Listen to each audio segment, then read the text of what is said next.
আজকের সকালটা কিন্তু একটু আলাদা। দাঁড়াও দাঁড়াও বলছি। কিন্তু দিনের শুরুটা যতটা ফুরফুরে মেজাজে হয়েছিল, দিনের শেষটা কিন্তু ততটাই বিষণ্ণতায় ভরা।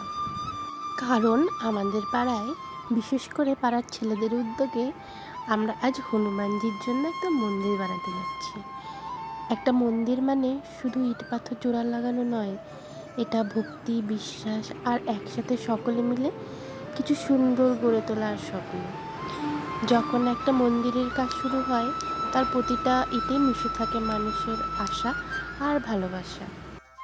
সকালের শান্ত মুহূর্তগুলোকে অনুভব করতে করতে নিজেকে গুছিয়ে নিচ্ছিলাম অফিসের জন্য। আয়নার সামনে দাঁড়িয়ে একটু যত্ন, একটু পরিপাটি আর নিজের সাথে ছোট্ট একটা সময় বেশ কাটছিল ফুরফুরে মেজাজে।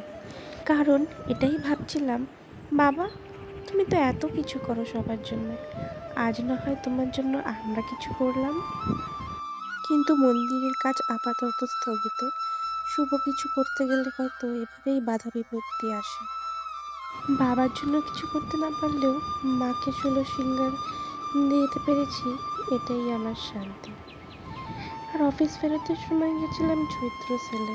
এখানেও একটা কটসেট পছন্দ হয়েছিল, কিন্তু গিয়ে পাইনি। সেখানেও মন ভাঙা, এতটাই বিষণ্ণ ছিলাম সব মিলিয়ে যে আর কিছু কিনতেও ইচ্ছা করেনি সেদিন।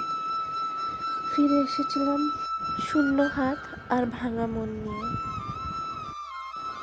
চলো দেখা হবে পরের ব্লগে। আজকে একটু বেশি বোর করে ফেললাম। টাটা।